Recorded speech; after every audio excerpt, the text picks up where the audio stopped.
Ladies and gentlemen, ATDF everything in that shelf presentation.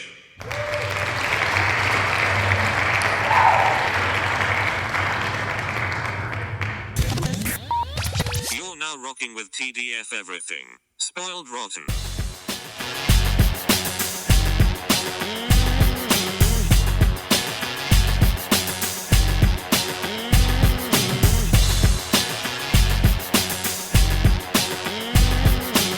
Spoiler alert. Welcome back, everybody. Hey. Yep, that's how that goes. I've messed up already. It's me, Daniel, And it's Ben. on Spoiled Rotten. Oh, that shelf. Boom. As you can see by the title, we have a very special guest today. We've got Petula Neal. I know you from back issue Bloodbath. I know that you're a very accomplished person. We're very happy to have you on the show. We'll give you time to, shout out what you're doing currently or what you want people to know you for. But I wanted to start there at the very least and go from there. Well, awesome. Thank you. I accomplished putting on pants today, which, as we all know from the last 3 years, I feel like I should get some taps for that. But yeah, I've been podcasting in the nerd space for a minute. I used to primarily focus on the Toronto International Film Festival. However, when we had the global panda bear, I started to focus more on comic books with Andrew at Geek Hard, and also back issue Bloodbath and the main Geek Hard podcast. Did a one-off with Hollywood Suite that was super fun on Red. And in general, if someone asked me to show up for a podcast, considering it just involves sitting in my house, I'm there. Awesome. Well, I mean, I'm glad we asked then, because I was like, yeah, this is I'm going after people I really enjoy. Like, I enjoyed being on the episode with you about back issue Bloodbath, and I've heard you on other podcasts, so I was really happy when you said yes to this. Well, we were on our best behavior for you. Normally we work a little more blue, but I was like, we've got company here. I can't be the way I normally am. I mean, I would have accepted it. It would have been fine. We swear a lot here. Yeah. We did not have any preamble discussion about whether or not we're going to treat you differently. So, welcome to the podcast, baby. Good times. Like we did with Andrew, actually, I was going to ask you if you can top comic book. I won't put a number on it. Top comic book characters, just so that people can get to know you in our audience. Okay, one of my all-time favorites is Rogue. Okay, that's a perfect I start. love the abandonment issues, the mommy issues, the constantly being horny but not being able to touch people. Love all of that. She's a real one, and she just keeps giving, and she's a perfect character in that some of your very powerful ones, they get kind of too OP. But she has the whole touch and go situation with a little permanent Miss Marvel, but in general, it kind of keeps her levels adjustable and susceptible to outside influence, so keeps you guessing. I never thought of that before. That's a good point. She doesn't well, at least from what I've read and seen, she never feels overpowered. You're like, like she can be, she has the potential, but you never feel like, oh, this is boring. Yeah. Well, if she gets too much of someone, then she has the risk of the sort of a mental that comes along with that. Yes. Yeah. I like the consequential aspect of power in these kind of regards, and her taking a bit too much of Captain Marvel will always be one of those things of like, see, this is what happens. This is what happens if we go too big. We lose control. This is the and find out part. Touch around. Yeah. So another Marvel, again, I don't want to get into the whole debate of one versus the other, but I tend to be more Marvel just because they tended to have more colors and shapes because of the X-Men in general. Yes. Our goddess, Aurora. Yep. But one of the versions of her that made me love her even more was not an official title. It was Stephanie Williams' Living Heroes, a friend of the back issue Bloodbath Pod, is her independent comic that was a mashup of the Living Single and Marvel lady heroes all living together in an apartment in New York. So you had Storm and Misty and some other folks. Unfortunately I had multiple extra single physical copies that I bought off her not Kickstarter, but like Ko-fi, but just gave the last one to a friend. I'm constantly buying them and then foisting them on people. But it was great because it was hot in the summer, as it is. Thank you, climate change, right now where we live. And all of her roommates were just sweating up a storm, and she's there just giving herself her own little air con and just being salty and only cooling herself. Like, my power is my temperature. It was just a great little moment. Also, the moment of kerfuffle kicking off in the evening, and the ladies had already put their bonnets on, and they're like, Spider-Man or someone will handle it. Like, it's bedtime now. We've done our skincare routine. Our bonnets are on. We're going to bed. Anyway, Stephanie does a lot of, actual commissioned work now for the big. She's working on Nubius. She's been working on other things, nice. But that was one of her independents that is just, it still gives me a real giggle. It's a great little one-off. Other characters, I feel like I should name a boy. I don't know. You don't have to name. You don't have to. You don't have to do that at all. And I was gonna say that you don't have to stick to Marvel just because we're doing a Marvel movie, but then you just already got ahead of me with that. Like, but no, no rules barred here. Hell, we can be like, give us the weirdest number possible of heroes.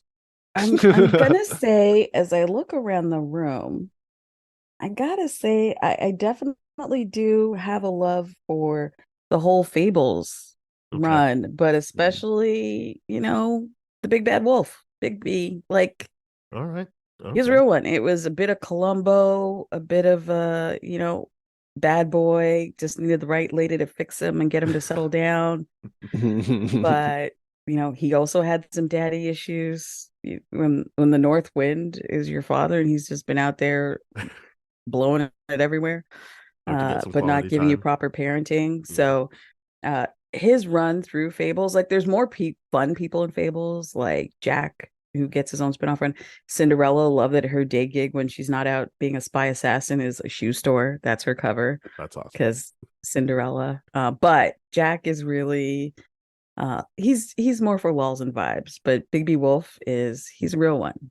Yeah. You are giving me a lot to like look into, because I've heard people, like, I don't know if praise is the right word, but I've heard people talk about it, but hearing you talk about really makes me want to like dig into it now.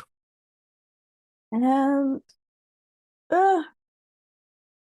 Runaways, I would say almost all of them break my heart constantly with each individual issue, but for some reason, there's just something about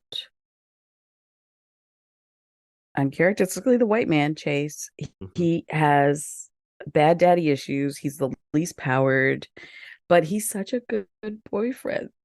He's like the boyfriend you want. He's like kind of the comic book personification of all those memes of Tom Holland looking at Zendaya in interviews. Awesome. He's just a good boyfriend. Yeah. So really love him.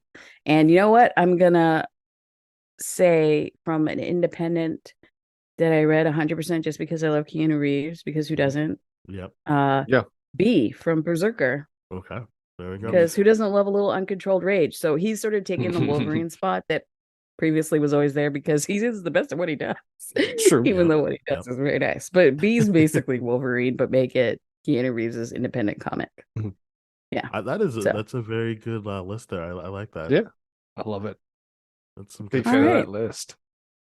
A little violence, a little nurturing, a lot of psychology in there. You had some nice 90s sitcom vibes with the Storm storyline. I like. You took us on an adventure there. I appreciated that. Thank you. Yeah, and I appreciated how you dove into the psyche, which is of a lot of the characters and all that kind of stuff, right? Which is why I'm really excited to see what your take is on a lot of these characters in this story in Endgame. I mean, like, the psyche of these characters to me is just absolutely fascinating. Seeing Wanda's PTSD workout and all that kind of stuff. What are your thoughts? Where do we start with this? I mean, I've listened to a lot of your episodes, and what I appreciate the most is that you actually try to get into everything from the psychological to the political. Yeah, we try. We try very hard, for me being an armchair expert at both, for myself only. So I don't know. I mean, this one just hits me in the feels. So I'm just it's all emotion. So I Yes. did try to revisit this one with a bit more. Okay, let's be a bit more tactical. Let's think about the whys, the what they call in a musical the I Want song, Part of Your World, which we'll all get to enjoy soon by Halle Bailey in Little Mermaid. Yeah. Like that moment. Let's start with on my I can't even count rewatch number now. If the government had not instituted the Accords, there probably would have been more super people to fight Thanos the first time, and none of this would have had to happen. So, I mean, we can blame Tony for constantly inventing murder bots or, dysfunction, toxic masculinity, just poor planning, collaboration. But really, it was the government trying to control the super people because they would have been more, I feel like, ready, visible to like squad up. Yeah. You were at home with an ankle bracelet on them, like Hawkeye was, because that's what reminded me about the beginning of this movie. Where you see Hawkeye's like, why wasn't he in the fight?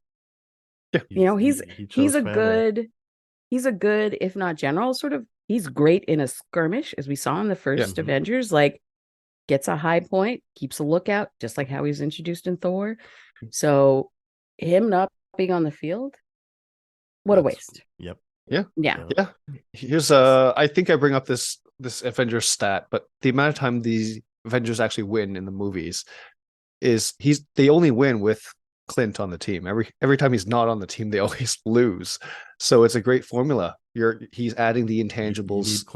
You need Clint. You need a shot caller. You need someone that's gonna stay back and just call the zones and just be the tactician. So yeah. How do you think about his response to everything in this movie, though? Because I think that's the most interesting talking point for a lot of people. Let's just address it up front. Yeah. When we meet him again later, so we see him, the movie opens with him like a nice reminder to everyone, oh, right, yeah, these guys were in the raft. Some broke out. Some negotiated government monitored exit. When we see him later, and let's just say it, the character Ronan, a bit cultural appropriating, and that when we first see him, he's literally murdering an Asian man. Not great. Not a great look for Clint. Like, not my favorite color on him. It's not the Wong kind of thing we're looking for, but it's definitely in the wrong direction. Yeah. I mean, they just mentioned that he was murdering a bunch of cartel people in another place, which again, how about you just murder people that look like you while you're... That was, I was actually very acutely aware of that. This what a choice. And that it was on Rhodey to bring it up. Like, you kind of see Captain Marvel be like, hey, good luck with this. You're going to have to tell her. And it's like on him to be like, hey, your friend might be racistly killing a bunch of people. Like, I don't want to find him, but yeah, just so you know. I mean, not great, but when he decides, okay, this is it, I'm willing to suspend my rage spiral. Again, arguably, what Wanda does later on. Yeah. Is Clint any better, or does he just have less powers so he can't make as much of a mess as taking a whole town for a hostage and whatever else? So doesn't scale the same way.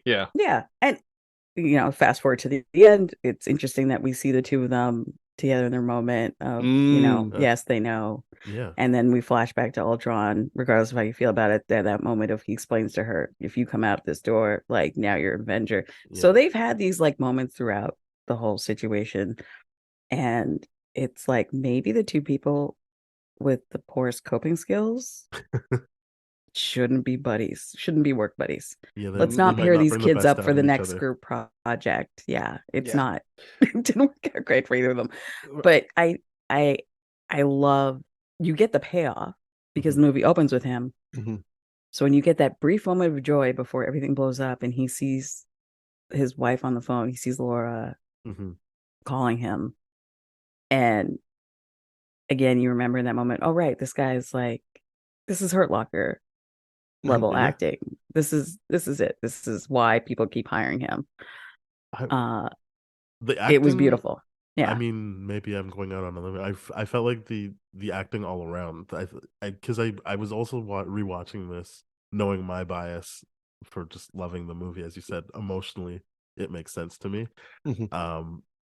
But I was thinking of, I keep going back to the same scene when Nat is trying to like basically do this conference call with everybody and just really feeling her despair and really feeling like everyone kind of tensely being like, look, this is how we have to deal with this.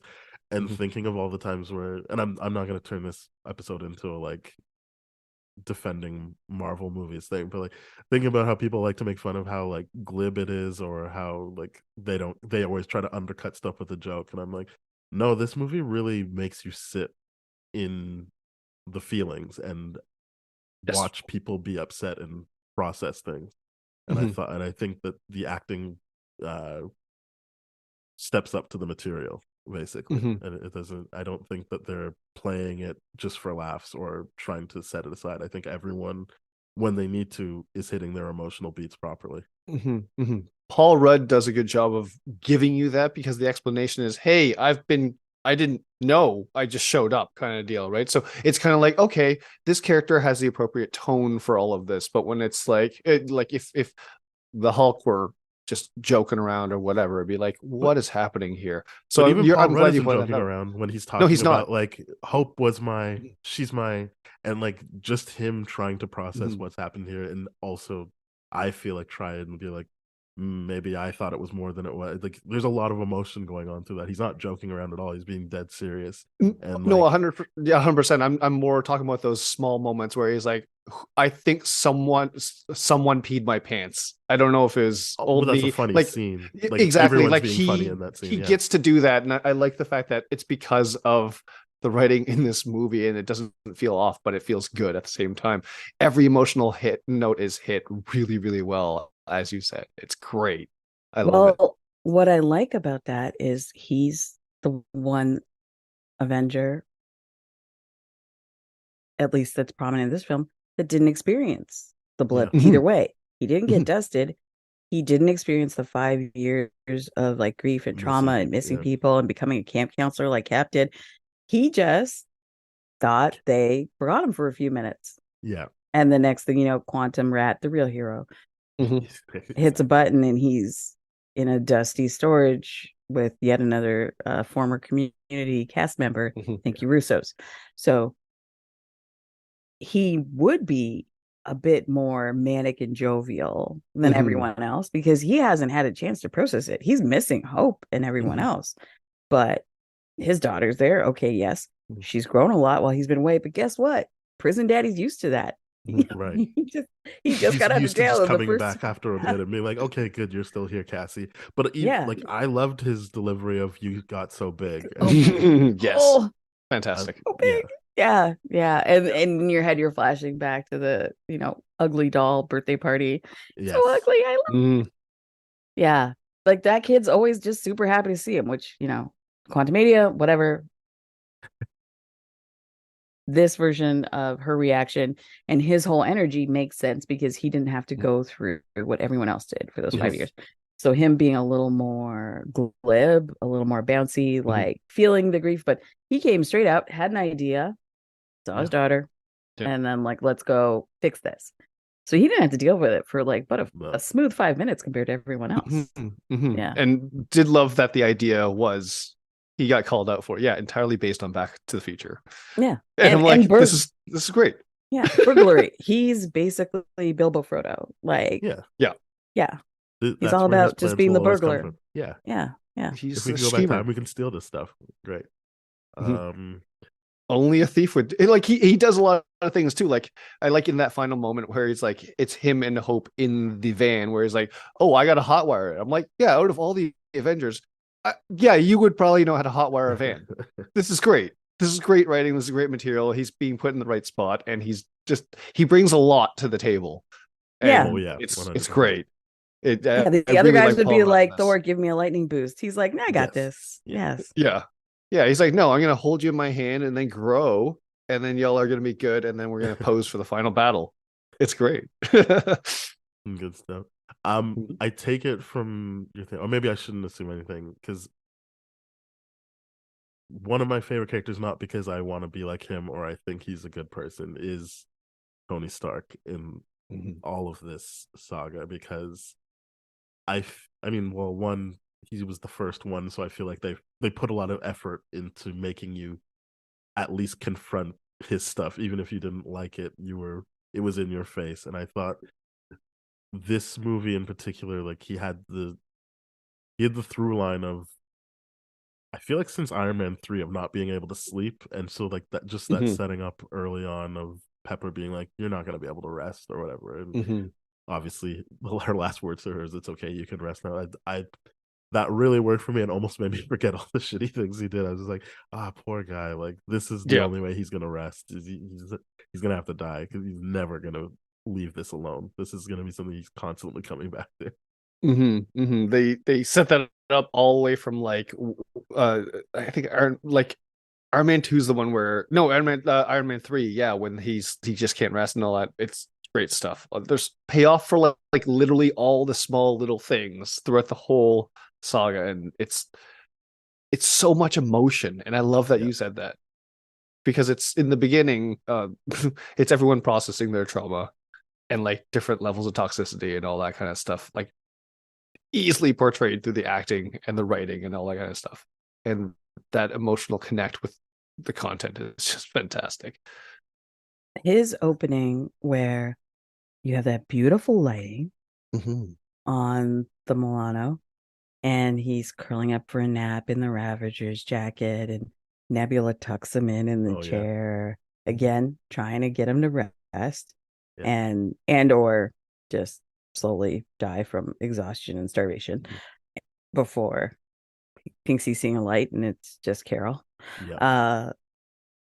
I'm like, this is cinema. Like, say what you want about these movies and the recording, the Pepper, and I wonder, again, on this rewatch, the 111th, how many times has he recorded those for Pepper? How many times has he recorded something like that? Or does she just have like a whole library of I might die? Yeah, it's just getting less and less optimistic as they go. But I completely forgot to talk about how much I love, because I feel like everyone, maybe not every single character, but a lot of characters throughout this, like Nebula, are getting closure or at least some kind of payoff or something. So like the small thing of they're playing the paper football, but it's not a life or death situation, like just playing to have fun. So he's kind of like, hey, you don't need to lash out, like we can just have fun. And then when she wins and he just shakes her hand, and it's not like a contentious thing, just her being able to be like, wow, I can just have fun. This isn't like something where I'm gonna get torn apart if I lose, or I won't have this friendship, or obviously the connection she wanted with Gamora. It's not like I'm gonna lose Tony if I beat him at this game or something like that. I just thought that was really nice to then go into her taking care of him. So like giving him the food that he's trying to offer her and then tucking him in. All of that was just beautiful stuff. In addition to like you watching Tony basically accept, like, I'm probably just gonna die now. She was so nurturing. It was really beautiful. And even, them working together on the ship, and again, a great reminder of this guy in a cave with scraps. Like, he could just fix anything. Never been on a spaceship before, but he's just doing repairs as they're floating in space. Love that for him. I love that you brought up Nebula in this, and the change and the contrast between this Nebula that we ultimately stay with, and the Nebula that also exists, like that kind of like, this like, and one of the lines that breaks my heart with that, the previous version of Nebula, the one that's filled with hate and trauma and Stockholm syndrome and all that kind of stuff, is she gets offered the opportunity to change, and she immediately responds with, "He won't let me." And you go from where that scene is, where you point out like that she reacts because she feels like every loss, she's gonna get torn apart, reconstructed, all that horrific stuff that Thanos does, to this where it's just like, this is how bad that trauma is for this character. And it's wild to see what an ounce of empathy and Joy actually allowed her to do and veered off course with. It's wildly fascinating from a psychological Yeah. standpoint, I right? do It's think the great. Guardians had a big part in helping her accept something like that too. So like I don't think she Yes, just turned, and I'm not saying you said that. I'm just right. to make it clear I didn't think that it was just Tony's interaction that made her Mhm. soften. It was more just it was nice to see that her time with the Guardians put her in a place where she could even accept Mhm. something like that and not have it blow up into anything and just have her.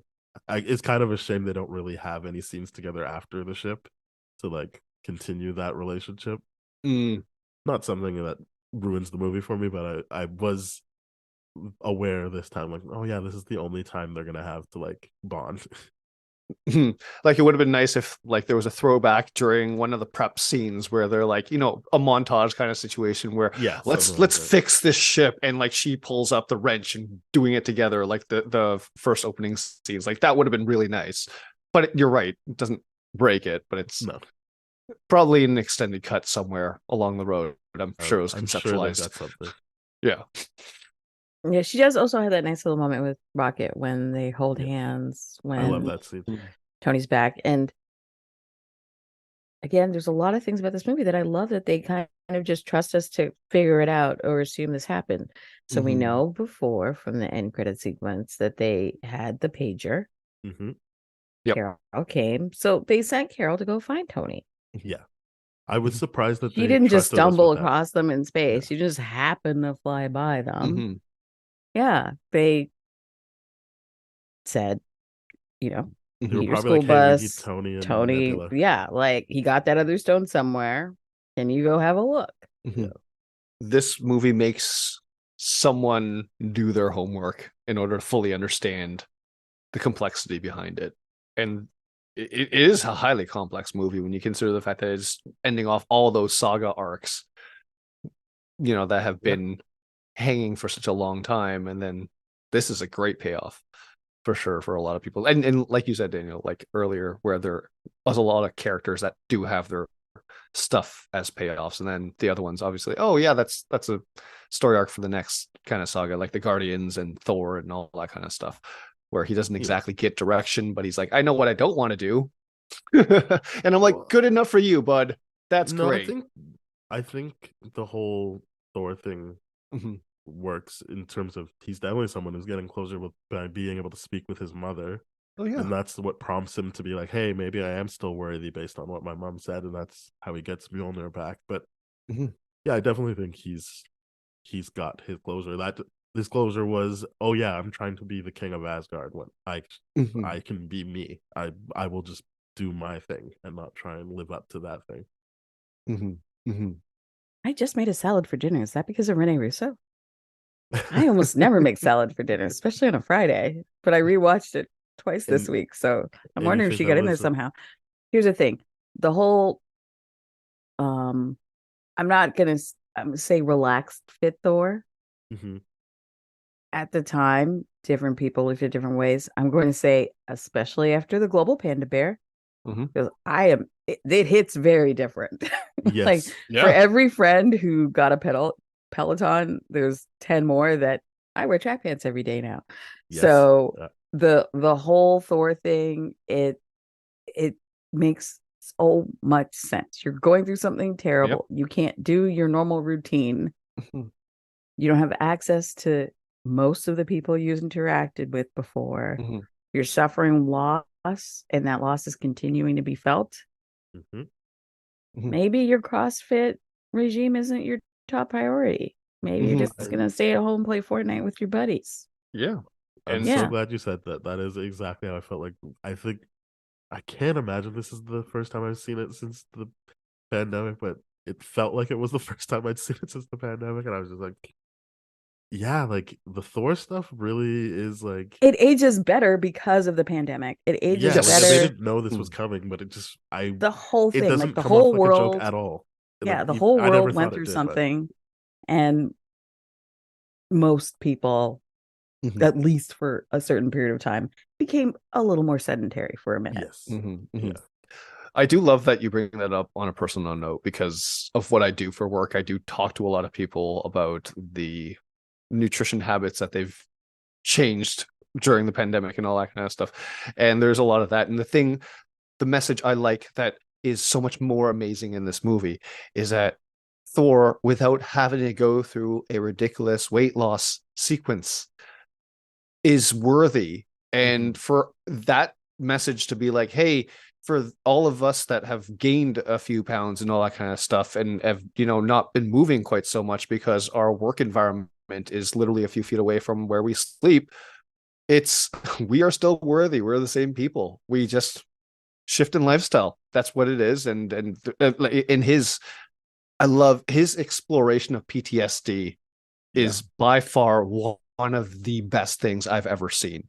And I don't love when people laugh at it. I'm like, this is a very exactly. I'm like, this is a very, very real thing. Someone that's so traumatized, so defeated, so whatever, has resorted to addiction, social isolation, and only focusing on his own safety, self-soothing, all that kind of stuff.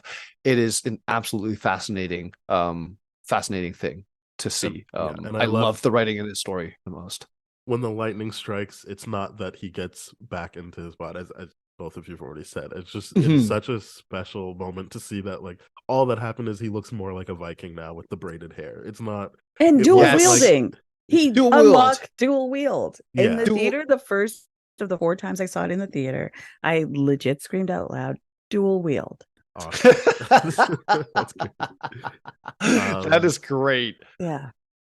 Yeah, I was so like happy in that moment. Like the first time I saw it, to the how many ever times this has been, that like, yeah, like clearly this isn't supposed to be a joke. Like, yes, there are some people that make fun of him because they make fun of each other. They're a family that way. But like, the joke isn't he got fat. It's not a joke at all. This is just a symptom of a deeper thing that's going on, and everyone's trying to cope with it. And when he's worthy and he does the dual wield and everything, it's just that's his confidence coming back, and it's not tied to his appearance. It's just the confidence coming back. Yeah, because he walks on that ship at the end.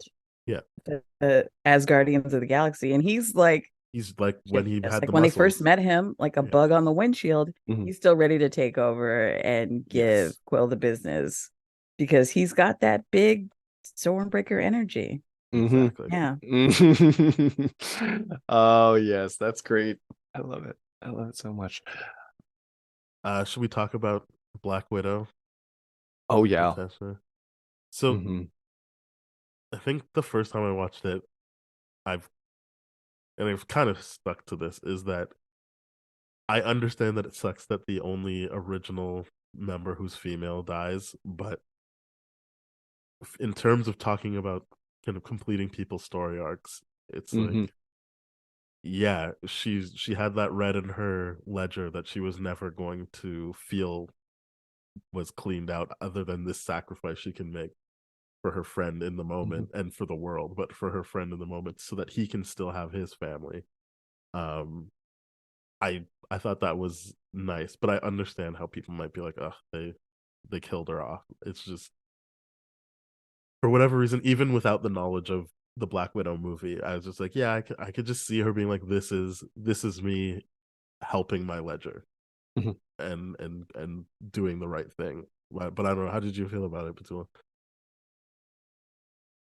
Many indignities. Yes, definitely left that movie thinking, am I feeling bad for ScarJo? Like, that's ridiculous. But definitely, yes, that she was the only one that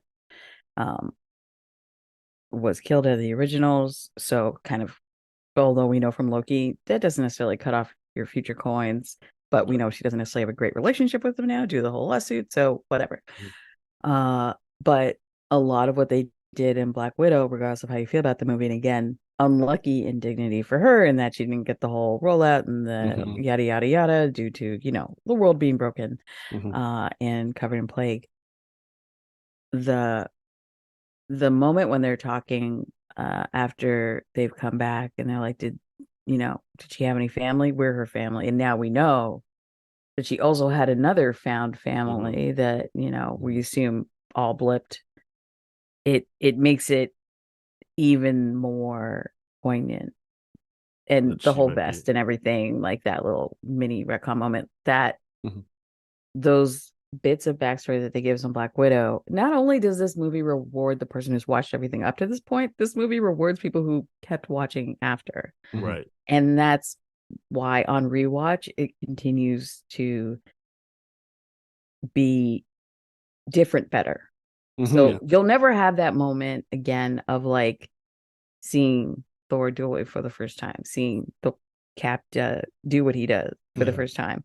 But you do get to, when you're watching the next movie, the next show, the next movie, the next show, have this moment of, oh, right, yeah, because in Endgame, they talked about they didn't know that she had family. And then in Hawkeye, when he meets Yelena, like, he realizes like nobody knows what happened on Vormir besides him. Yeah.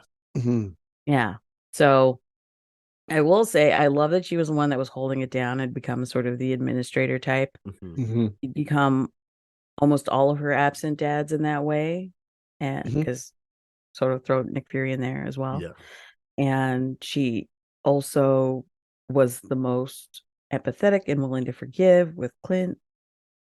Had faith in him to the end. Had the most optimism.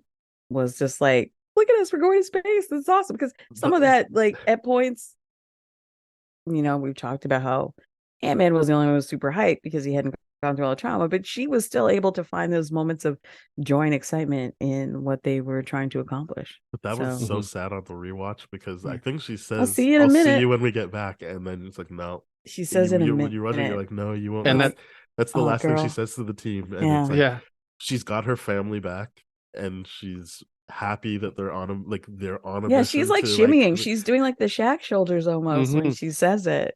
She's happy about it. I feel like it's such a great performance, because it is carrying all those things of what she wants out of this situation, and what she's gotten already by having at least this group back with her. And obviously the optimism of, and then we get all the stones back and we can save the world. And you're just like, that is somehow, like, her happiness there is sadder than some other like scenes where some people are crying. I'm just like, yeah. When I first saw it, I was like, oh, so the man who has a family gets to live and she has to die because she's just a useless woman who's had her baby making parts ripped out by her evil trainers. So she's just a husk. She adds no value. But thanks, Ultron. Is there still some of that, maybe subconsciously, even for the Russos? Not mad at them, they can't help it. The patriarchy raised us all.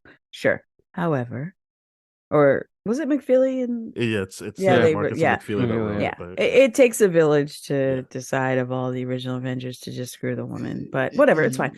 It's fine because ultimately she chose to sacrifice herself versus what happened to Gamora. So it definitely, it's still crappy, but at least it puts her in an active fridge role as opposed to a passive fridge role. I definitely, and she locked herself in that fridge. She wanted, this was something she wanted to, and I keep leaning on. Yeah, I mean, there's no way around it. You're fridging a female character, but like very presently to help propel the male character, but like it is. She had some agency. Her fridge, her choice, and her fridge, her choice, and that it is something that, like Tony, who also dies, she had this thing she just couldn't reconcile, and this was her. She couldn't see any other way than like, this is how I clear my ledger. I guess that's the agency part of it, but I keep trying to lean on that to not feel so. They took her out. They took out the female character. I like the idea that, like, in this movie, on this rewatch, one of the things I noticed on a lot of these characters is when we bring up what Nat gets lost in, which is her work, emulating her parents and all that kind of stuff, like apples never fall too far from the tree is what they say, right? How each one of them all had their toxic responses, and they're all like here's how they can be used in a group work situation. And I'm like, do I like that message or not? But either way, it's still a great movie. It's one of the weird things I'm like, caught myself thinking like, okay, so this is how Tony's narcissism is beneficial. This is how Steve's self-sacrificial, endearing whatever is beneficial. It's a weird thing. And here's how Nat's constant drive for work is beneficial to the team, that someone can be so, working themselves literally into the ground. Yeah. Yeah. They all, although under sacrifices, Steve's beard is the one I regret the most. As I do remember when I first watched it, me and several other people in the cinema just made a cacophony of whimpers, basically, because that beard was the real star of Infinity War. Yeah. So it was all a to different sell, look for him, yeah. all to sell. What is it, Mach 5 or Mach 3? What is it? One of those it may have razors. been I Mach don't 5s, know. although Mach 3s are still one of the top sellings. I worked in digital agencies in the past and also interviewed with an ad agency that worked for Gillette, and they talked about how people just will not give up their stranglehold on the Mach 3. Like they try to, every other Mach after the Mach 3, it has not hit the same way. It's a great, I use it. That like Lady Venus nonsense, it's too slippery. The handle's weird. I use a Mach 3. There you go. Well, I was gonna say pre-pandemic when I used to shave my legs. Now it's the 1970s from the neck down. Sorry, listener. Anyway, No point problem. is, No apologies needed. Steve's Body positivity. Steve's beard was, it's Chris Evans. It's an okay face, but that beard, whoo, what a level up. Yeah. A lot of people did like that for sure. He cleaned no up. doubt about it. They liked the beard. They like the grungy look. They really do. This is how we understand the Pete Townsend thing. We get it. They definitely. But before we get more on the Steve's beard, I just have to say they distracted me from seeing him shaving off his beard with some of the great work that Alan Silvestri does throughout this movie. Oh yeah. So we can't forget to talk about the soundtrack. If you already have that planned, I can hit a pause for now. But no, we that can talk first about it. song, or the first score piece, "Arrival," hits right as he's shaving, and from that moment, Silvestri doesn't let up. No, it's like the renaissance of score. I listen to this soundtrack all the time. Portals makes me weep. I don't need to be watching it. I can hear it and I start crying. So Silvestri was in his bag. I mean, everybody loves Ludwig. He's like the new darling, but Silvestri was holding it down. Yeah. Yeah. I'm so glad you brought up the score. I don't feel like we talk about it a lot on the show, but we don't. It is a big part of what works for this movie, and the fact that, like, as you said, I can just listen to Portals in like just every day. I don't even have to be like, oh, I'm gonna put on the whole score. It'll be just like I'm going right to Portals, and I'll feel that emotion. It's so well done. Yeah. So I use the Avengers theme to psych myself up to run. Yeah. Because I got it now. I mean, there's no reality where I'm like, I'm going to psych myself up with the Imperial March the same way that this does. Because it's just a good pump up thing. It hits so good. And you're like, yeah, I feel like I'm holding a shield right now. Running into battle. It's good. Imperial March and the Kill Bill like murder sirens. Yeah. Those are like my alarm, like to get me out of bed. I used to like the Wonder Woman, like that used to be my like walking to the office on a day when I knew it was going to be like bad toxic energy. There was like one specific job that I worked at right before the whole Snyderverse fell apart, and the Wonder Woman theme that we got a little bit of, and we thought it was all going to be amazing. Like that was my jam for that. But this whole score soundtrack, like end to end, any day of the week for any mood. Am I sad? Am I happy? Do I just want to have good things in my ears? This one, it's an all timer, and it weaves in in a graceful way. It's not like when you're watching something and you get like that very obvious. Yeah, like here's And I'm this not mad section at it again. when they do it. I'm looking at you, Multiverse of Madness, when the yellow chair comes in and we get Right. that music. It's not like that. It's not, there's no discordant note. It's every callback note, every bit of like an old theme or an old moment when it comes in, it hits you just perfectly. Yeah. Yeah. Such a good score. This does tie into the score and Steve, because I can't remember what it's called, but like whatever song plays when Steve catches the spear in Infinity War. I know it's the Avengers theme, but like there's some they do a little extra on that mix. And it's for whatever reason, like Steve has these great score moments, like Arrival, Portals, and that I can't remember. It's something like Help Wanted or something like that. Like just these movies really put me in a place that I didn't think I would be, where I really like Steve Rogers.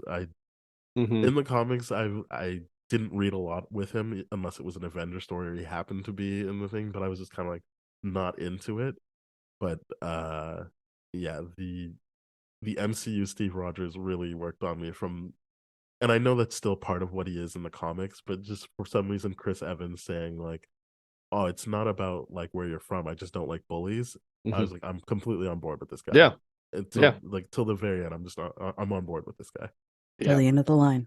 Yeah, exactly. Till the I Yeah. should have said till the end of the line. That's great. That's great stuff. Yeah, Steve, what a guy. He's great. His musical story does amp me up way more, because I'm like, every single time I'm like, oh, here's the scene. He's gonna catch it. He's gonna catch Mjolnir. Yes. But you're that spear thing too. I get what you mean. I try to Yeah. find that moment, but I can't use that for running because the build-up's too slow. So it's got to be the Avengers intro theme. But yeah, just don't come at your boy with projectiles. He knows how to handle them. Yeah, that's he'll right. figure it out. Yeah. He learned how to catch vibranium frisbees before a magnet was developed for it. So, I mean, Yeah, it's true. respect it. Respect his respect the game. I mean, we know that you missed the beard, but did you have any thoughts of Steve post shave in this movie? The counselor moment, again, great callback to Sam. It's like he's trying to do things that a lot of the disappeared, blipped, whatever they called them, would have done. He's trying to fill in the gaps. And I love that for him. But you see, once again, he's not doing anything for himself. So as much as we all question what about the timeline of his decision at the end, the fact that he just continues to be selfless Steve all throughout, it makes us want that for him even more. My favorite moment is him watching Margaret through the blinds, Peggy. Yeah. And also when they're on the ship, when he looks at his little pocket watch compass thing, and he's still got the picture in there that we see in the film in First Avenger, that when he's going on the ice, that this is his North Star, this picture of her. Right. That that's what's gonna close his loop, is under characters that maybe don't develop, they are who they are all the way through. And if anything, I would say the major change in him is that he learns to question authority. But other than that, he's the same guy. And I think from before the serum. I love that for him. And he's like our steady state. He's our control case. He's our placebo. Like we watch other characters sort of become better or worse around him, but Steve's gonna Steve.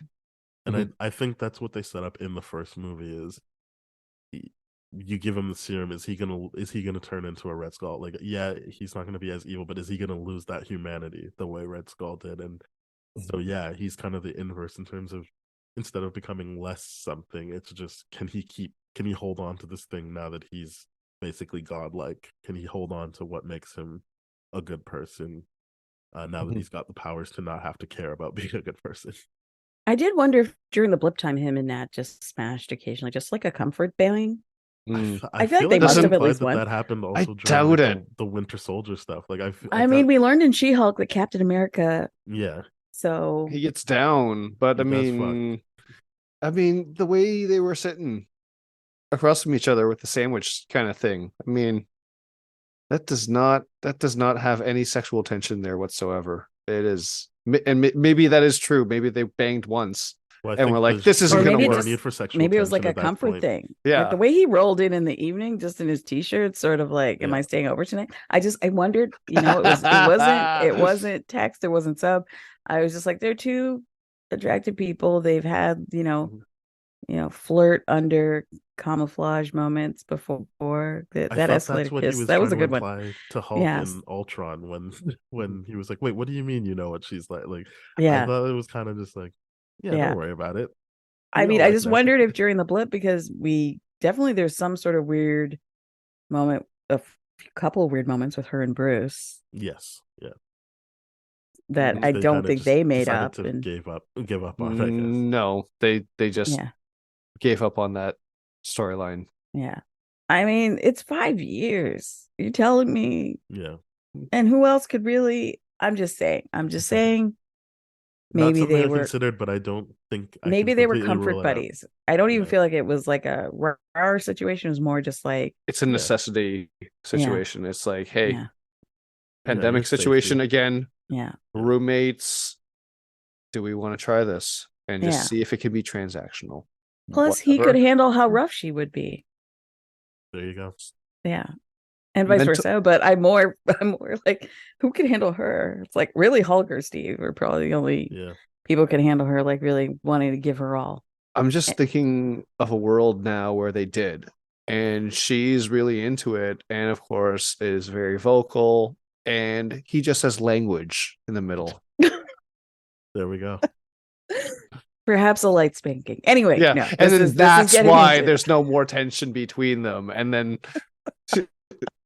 her seeing Hulk is like, oh my god, yes, this is what actual attraction feels like. This is great for even just that one split second.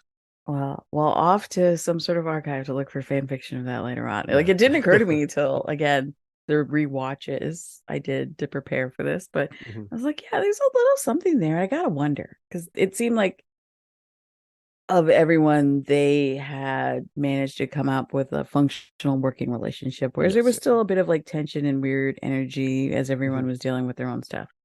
No, they definitely seem very comfortable together. Yes, and we'll also add to that statement of yours the many years that they spent running from the government prior to Infinity War. Exactly. Stuck together with Sam, the three of them just on the run. There's been there's a long period of time with them two together in close proximity. Could 100%. Happen. Do we want? I guess we should talk about the Hulk now. I feel like we've danced around it. I do. Yes. I mean, I personally am a big believer in this was the only storyline that made sense based on what they set up. Correct. I mean, I could argue the Edward Norton movie, but I still think that most of Mark Ruffalo's stuff has been like leading to stop fighting this and find a way to coexist with this thing. Not let's see how much angrier he can get and more strong he can get. Well, how do you feel about it? I think the best part of the choice that they made of going sort of Professor Hulk was when you get to the conversation about who's going to wear the gauntlet. Because normally, if he'd still been separate, that would have been Banner making that choice to sacrifice Hulk's body. But instead, it was the integrated version making that choice together. So it's not a split decision. It's like, no, this is the same body, same person. Yeah, it's not him throwing himself out of a pleasure cruiser to hit the Rainbow Road and fight a magic dog. Yeah, that's a good point that I never thought of before. Letting the big guy spit out the bullet when he's got, having a moment. Because sometimes you don't always get what you want, but this was them together deciding we're Mhm. going to do this. Yeah, That does and hit differently. I It think hits that's very differently a now. very key element to it. And I think, in addition to what was already there, which is he was the only one strong enough to get it done. So like you can't really say they nerfed the Hulk. Like he literally was To the get it done only and survive. Yeah. And also, Mhm. you needed somebody intelligent to do it. And I get why they didn't let Thor do it. It's not because he wasn't maybe physically strong enough to No, it's survive mentally it. what would it do to They him? didn't trust him. I feel like they didn't trust him to not try to go back and go for the head, which Mhm. would then possibly erase Change. Morgan and other things that happened in the intervening 5 years. Mhm. I feel like that whole, when he's wanting to just let me do something right, that wasn't about physical strength. It was about No. mentally. Tony and Bruce were probably the two best equipped to Yeah. do it. Mhm. Mhm. Although they did, I have heard some people say that the reason it takes Hulk so long, or Bruce, Because he's as trying to Hulk, get Nat back. he's trying Yeah. to get Nat back, Mhm. and Mhm. that's part of the issue. But I mean, ultimately, he doesn't, so it doesn't matter. Mhm. The thing I like about Hulk here is when we're looking at the definitions of strength here and who's the strongest Avenger and all that kind of stuff, when Thor still hasn't worked out and all that kind of stuff compared to Hulk and all, it's not a question about strength in the traditional I can bench press this. It's now, from a psychological assessment, it's a matter of strength of the Hulk being able to work through that emotional journey to be able to step up, right? Because Yeah. a young Hulk and Sakaar would have been like, no, I'm not doing that. You saw how bratty he was. He was just like, no, I'm not doing that. So it never would have gotten here without that mental strength and emotional work to get there for himself, right? And for Thor, the idea of, and it's validated to him through Mjolnir, but the idea of like him in the beginning of the movie getting what he wants, which is Thanos' head, to prove that he can take down Thanos, but what he needs is to actually validate himself and not prove himself continuously to himself, right? And he reaches that by the end of the movie, and he's like, and I love that point where you get his acceptance and the completion of the arc of like, yeah, okay, we finally believe you're actually going to go your own way now, as opposed to some form of duty related to the throne of your own monarchy or whatever. He finally actually gives up the whole thing, and not within his own family, not back to dad. This time it's like, no, legitimately to someone that's been doing the job already. And I recognize that. Here's the rightful promotion you need. I love that arc for him. It's Yeah. great that the idea of strength here is very, very differently defined, and I love that within the story. Yeah, I think the Hulk stuff is. I get that maybe it comes on joke heavy at first, but I think Mhm. where it lands is where it needs to and makes sense overall. And there's the beauty in it in terms of what you're talking about, and of the emotional Mhm. strength and mental strength that it takes to come to that decision, Mhm. and save and bring everyone back. Yeah, yeah. So you want to know one of the things that the Easter eggies you were talking about that pays off later, and not to bring up Quantum Mania in a negative light within this space, but the idea of that scene in the diner with the Hulk and Ant-Man being like, you want my thing? You could see that insecurity now grow into, yeah, I got to write a book to tell my And I have a version of this podcast. and I have a also thought podcast. about that actually. Yeah. And I'm like, this is hilarious. I love that. You know, that was another thing I noticed in this. I'm like, yeah, of course, that level of insecurity in that point in time would allow you to do that. When, you know, you could everyone would famously know, like, there's a guy that grew up to like 30 feet in the middle of the Bay Harbor. Like that's crazy. What's Yeah. his name? Don't know. No, What does he look like? Don't know. I 100% thought about that. With the diner scene of being like, oh yeah, like he's like he said take the goddamn phone. Like he's pissed at these He's kids for not angry. wanting a picture. And I can see him being like, all right, I saved the world. It was this enough for people to remember my name and to like want to take pictures of me. And I do think that's a big part of Quantum Mania, as you know, like I thought it was better than a lot of other people gave it credit for. But like I think because it was showing how petty and small this guy is, and that uh he helped get the train on the tracks, but yeah, he still has that thing of like, but the recognition part too. He wants the Please. spotlight. He wants the spotlight. He wants to be recognized. He wants his time in the sun, right? And it's funny because within that scene, you got Captain America and Black Widow Right. sitting at the exact same Like, table. you kind of forget that they're there and not worrying about whether people want to take a picture. It's just, Yeah. it really is like this joke of like Ant-Man being like, "Hey, what about me?" Yeah, they're so secure about themselves. They're so whatever, and they're like, yeah, they just want a picture. Well, what's the big deal? Rightfully so. And it's like, yeah, out of everyone here, I would want a photo with the big green giant guy that's eating a hilarious amount of eggs at this diner. Like, that is a good photo. And he's 100%. just so petty and small that he's got to make a podcast and write a book. The real case of the Napoleons. Yes, Yeah. exactly. Yeah. Exactly. A lot of study of how I'm gonna say that male insecurity gets expressed throughout the lifetime. It's a really fascinating thing. I'm just like, oh, that comes from this. That comes from this. It's hilarious once you look at the psychology behind it all. Yeah, It's fun. Absolutely. Yeah. You said it, Petula. This movie, like the stuff that comes after it, is still kind of tying into this movie in interesting ways that make it great to revisit. Yeah, it just keeps getting better. I don't know how they did it.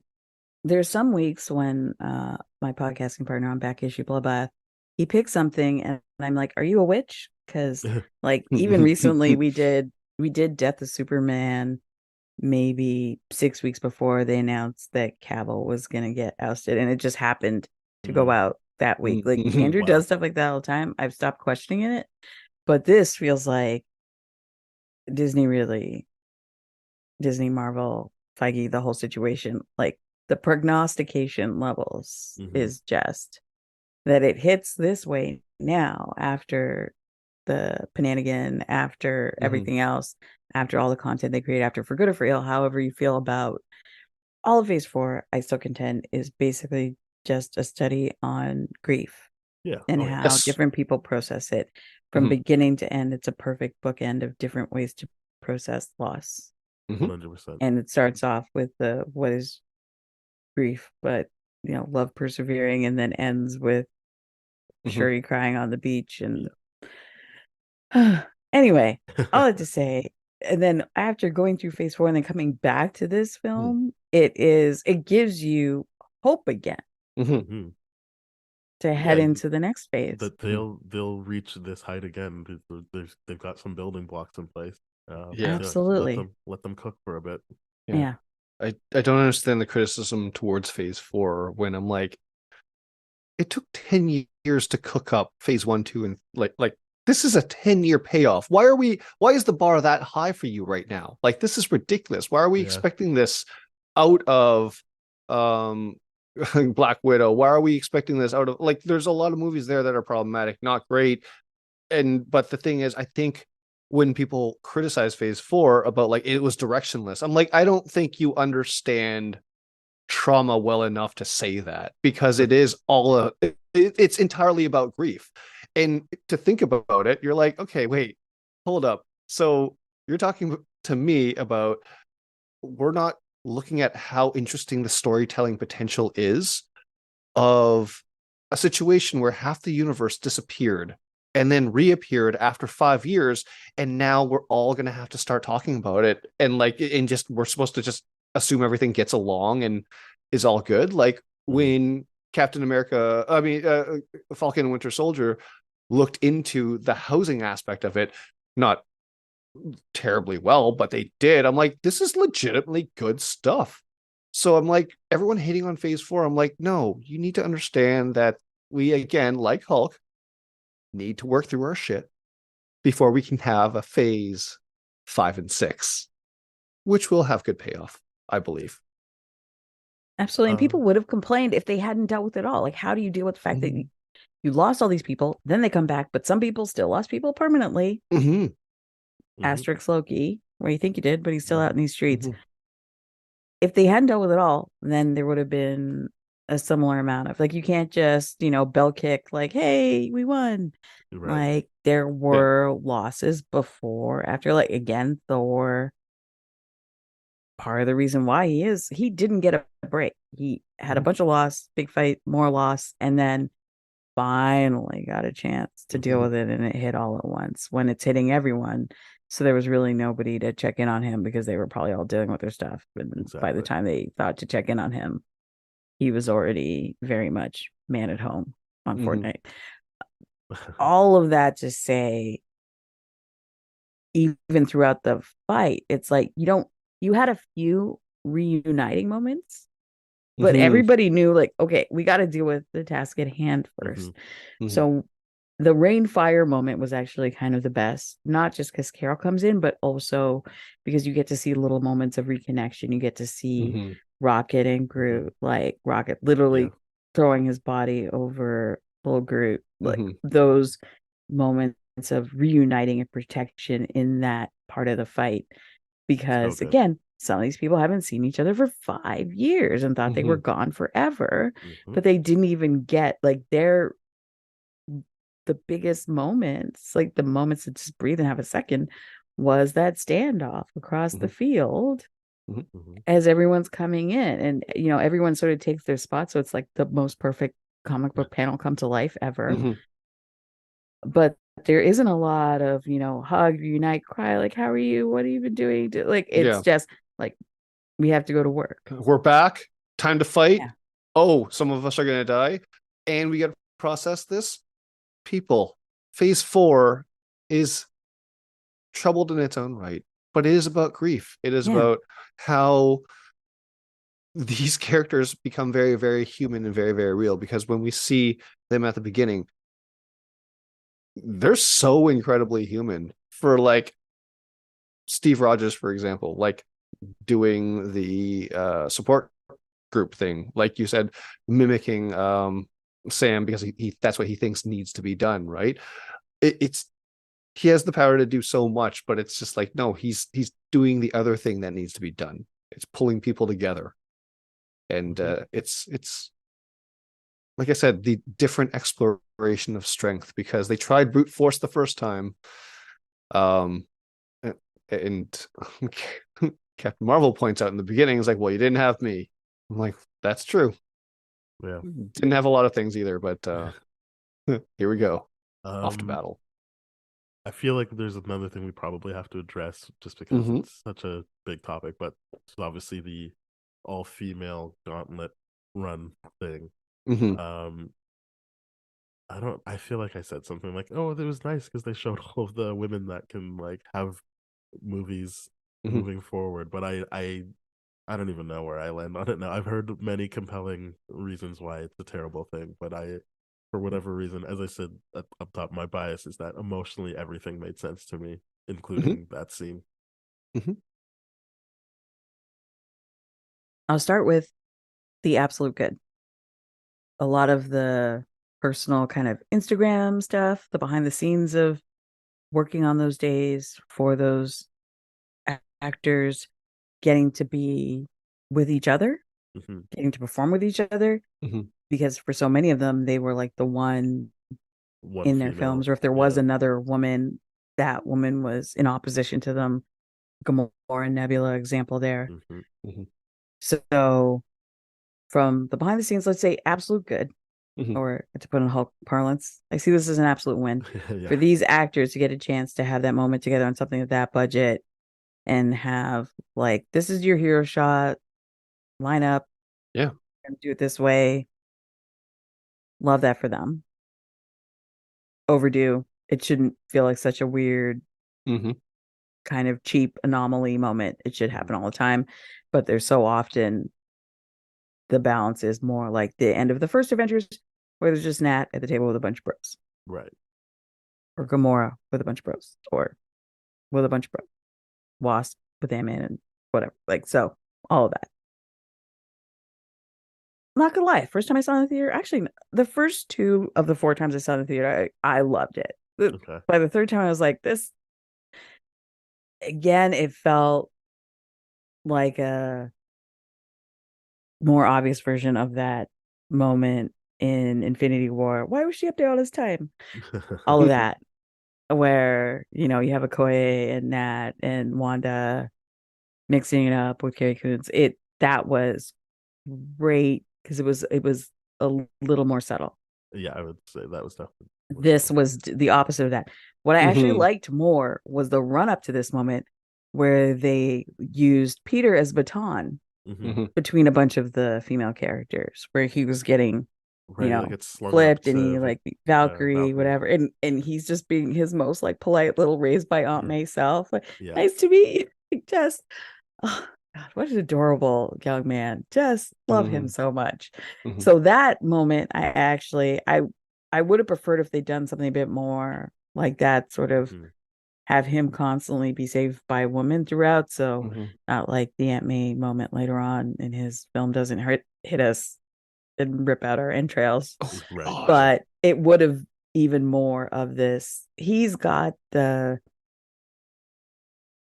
people from different cultures address women who help raise them, care for them, or their mothers or father's friends in a different way. But for many cultures, you call them auntie. He's got that I was raised to call not just Aunt May, but other people auntie energy Mhm. that most Caucasian people don't have. Mhm. So I kind of would have liked if they used him to kind of get that in there instead of having the hard stop, the hello Peter Parker, and then that moment. Right. Because that was nice. But again, it would have probably felt like too much if like all of a sudden he's like saved by a Koi and this and that, whatever. Like I get what they were trying to do. I wasn't mad at it the first two times. In the rear view now, but in the middle, kind of, I was like, Yeah. this feels cheap. It's like, and then all of the like, why didn't they have more? But it's like we're constantly getting mad at Marvel for not doing more when they keep doing so many things better than other studios, and even Mhm. the whole narrative around their films and what they've done to the industry. It's like, tell me another studio that has had as many department heads behind the scenes Mhm. Mhm. that look like the people who've worked on some of their films. Because it's not just about what's in front, it's about what's behind. It's about who's getting the job. It's about who's getting to develop themselves and then develop other people. Mhm. Cooler and what he did with Black Panther is the best example there. Yeah, and that he has so many female department heads on his Mhm. films, and that like Yeah. they Mhm. And it's a big look for them because each and time through the they're in an shows, they're Oscar getting nominated more film, like like female showrunners. Yeah. And I mean, may she rest, Victoria Alonso is kind of like taking a lot of the crap for Yeah, whatever, she's but even her Mhm. role as part of the parliament, like, say what you want about what they've done to the business or the industry, but all of these old heads, these gatekeepers that want to like, oh, it can't be a Netflix nominated for an Oscar or whatever. Yeah. It's what they're doing behind the camera that is actually changing things more than even what they've done with Yeah, like these. that for what people can see in Yeah. theaters. Yeah. I agree. So I feel like that moment, while absolutely cheap and obvious, Mhm. they deserve it. Go ahead, do it. I'll give you that. Mhm. Yeah. Mhm. Because they Yeah, did the reparations on the back end. If it Yes. was if every movie of every show had all of the same showrunners, department heads as everything else, then I'd be mad at it. But they Mhm. actually put in that work on the back end. Yeah. Mhm. Mhm. I do give them that, and I know other actors from Marvel have said similar things, but they constantly get shot down. But that is also like one of my favorite MCU movies, like Civil War. I just look at it as like I've never seen in terms of a movie that has that much push as a Marvel movie, where I get to see each named black character actually have a different point of view. That usually it's just like they side with the white guy or whatever, but like that movie was Don Cheadle, Anthony Mackie, Mhm. um even Alfred Woodard, like they have a point of view and they don't even agree with each other. Like they're Mhm. arguing with each other, and you actually get to see that throughout their movies, that like they're not doing the monolith thing overall. Like maybe Mhm. in some pockets, but overall in terms of movies I can watch that are pushed like that, they do something different in that way as well. It's not I'm not like watching just an all white cast and being like, very good writing. It's like Mhm. it is diverse not only visually but even in the opinions that some of the characters have while you're Mhm. watching. I forgot that I could mention T'Challa's in that movie as well, with again his own agenda, not trying to side with anyone really, but Mhm. trying to push his own agenda going through that as well. Mhm. The representation thing, and I really love what you said about that, because I knew that was going to be a point of discussion within this recording, right? Is what do we think, or do you think specifically about that scene? And there's a lot of what you said I heavily agree with. It feels like it's like, okay, we have to make sure that this is done, check off the box. If this is a more like a check off the box in terms of like anything, in terms of it feels 100% very forced, but also at the same time, like you said, overdue and earned. So it's a weird feeling because, and it's funny that you talked about Peter and all that, because I'm like, part of the way through, and not to write the movie for them, but I'm like, how great would it have been if the team up scene would have been them continuing to pass Peter back and forth, like you said, and continuing that narrative, and then like all just huddling together to protect him, and then launching out to fight Thanos directly. I'm like, that could have been cool, but the idea of like, no, we gotta have Evangeline Lilly pull the gloves and all that kind of stuff. It's just, that's where I'm like, yikes. But it could have been done differently, I feel. But the fact that it got done is fantastic, and it still has that emotional pull. I'm like, yes, we're getting there. It's awkward, and like you said, which other studios are pushing this kind of stuff as constantly? Even though, from my perspective, the Asian representation, they fumbled the ball on that heavily. Yeah. We'll see what happens with the. Well, I mean, We'll have to wait for King. We'll have to for sure, and we'll have what, Kamala and Shang-Chi and everybody else. yeah, Finally, I'm gonna be very curious of what they do with how they handle Shang-Chi being tied into the mix compared to what his source material usually is, which is, a support role. Like, I'm going to train everyone and then not actually take part of the fight and all that kind of stuff, right? Does he get nerfed like that when we talk about those kind of things? Like, or is he actually more up front and center? Like, this is what I'm looking for in phase 4. So the diversity within all those kind of things is fantastic, because you're getting at the core of it the fundamental exploration of the issues. And it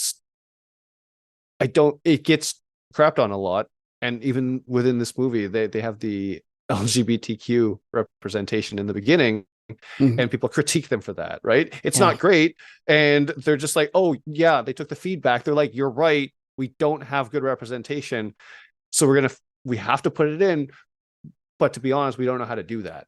So it's just awkward, and I'm like, yeah, okay, we'll hopefully we'll get there better next time, like, but you're right, this studio does push things more than other things. I'm more interested in Shang-Chi's sister, actually. She feels like the next Nebula if they play it Everyone right. is. Yeah. Everyone is. No, and we're like, Yeah. and we're like, where is the announcement of that Disney Plus series?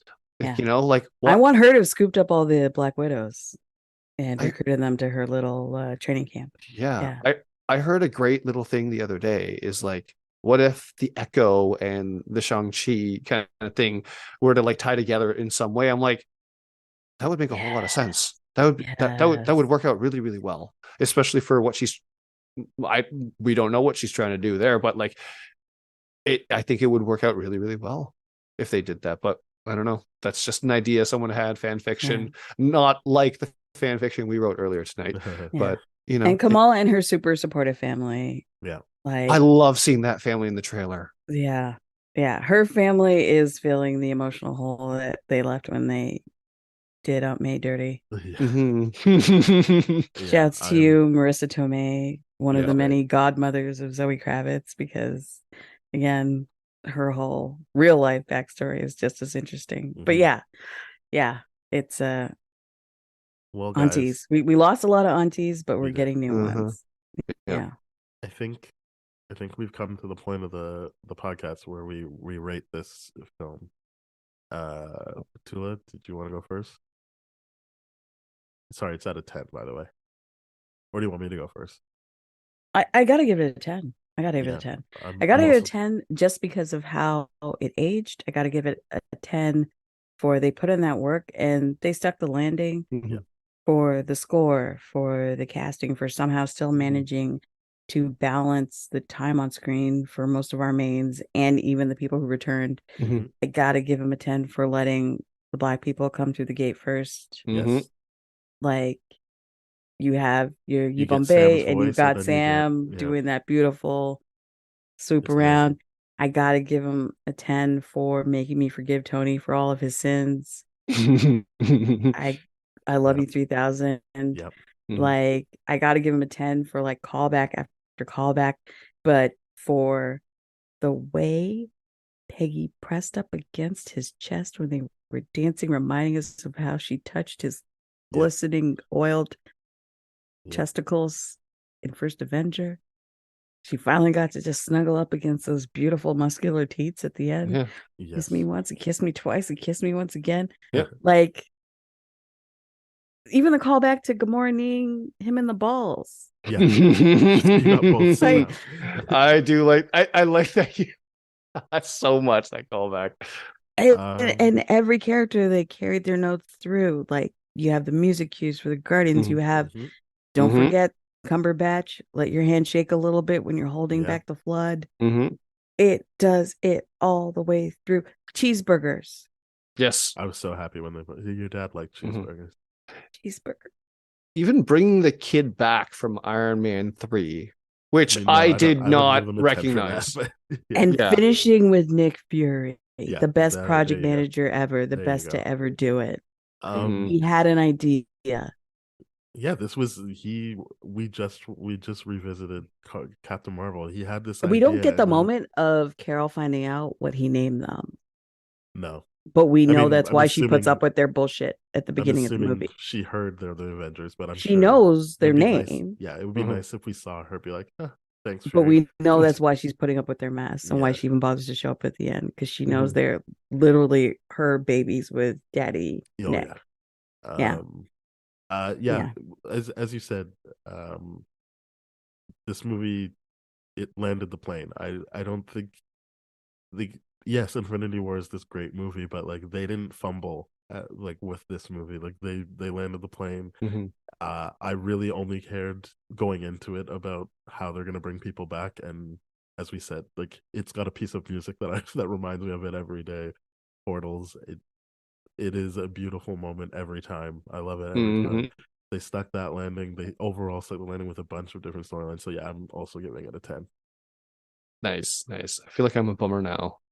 I'm giving Your a feelings are valid. Yeah, no, Yeah. but I'm like, I mean, wouldn't it be nice if it was like a tens across the board? But I'm at a 9.5 because I there's certain things for me that I'm like, this time around, I'm like, yeah, that does hit weird. That does make me feel a different way. And I'm like, would love for there to be a little bit more representation all around and all that kind of stuff. But we get there in phase 4. So I'm like, cool, let's see where we go, is my attitude about it. But it's still really good stuff. It's amazing. Like you said, it stuck the landing, all the paybacks, all the Easter eggs. And you know what I think is going to be fun? A fun game now going forward is how many Easter eggs in the future movies are just going to be self-referential, like the Paul Rudd thing or the Ant-Man thing with the his podcast and all that kind of stuff, right? So it's I'm looking forward to what they continue to be able to hook us on, to be able to bring us back to be like, oh yeah, this is how they're going to reward us with our extensive watch throughs and all this kind of stuff. It's great. Like, what am I going to do? Cancel my Disney Plus at this point? No, like, they got me. can't. Yeah, I can't. You gotta stick it there. Yeah, just keep you gotta giving see it me. through. You don't even have to give me good stuff. You can give me mid stuff and I'll show up. But if you give me even one more that's half as good as this, that's fine. Yeah. Perfect. Yeah. Petula, thank you very much for joining us. All your stuff will be in the show notes, but if you want to let people know your social media, what you got going on, please go ahead. You can find my old stuff at inatiff.com. You can find me on Twitter, Hive, Spoutable, Instagram, whatever, wherever we're all fleeing to from the hellscape, at Obesacantawit, Obesacantavat, and at home in my cave. Excellent.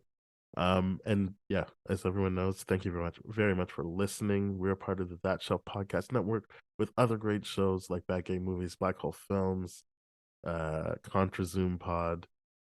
There's a Simpsons podcast that I will definitely not keep making a joke about not knowing the name of. Springfield Googleplex. And yeah, we're on all the podcast platforms, so please rate, review, subscribe, share with your friends, follow.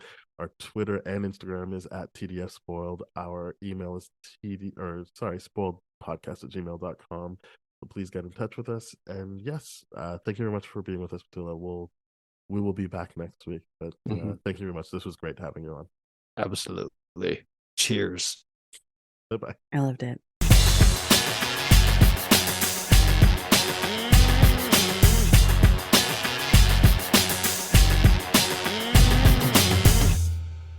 This has been a TDF Everything production, brah.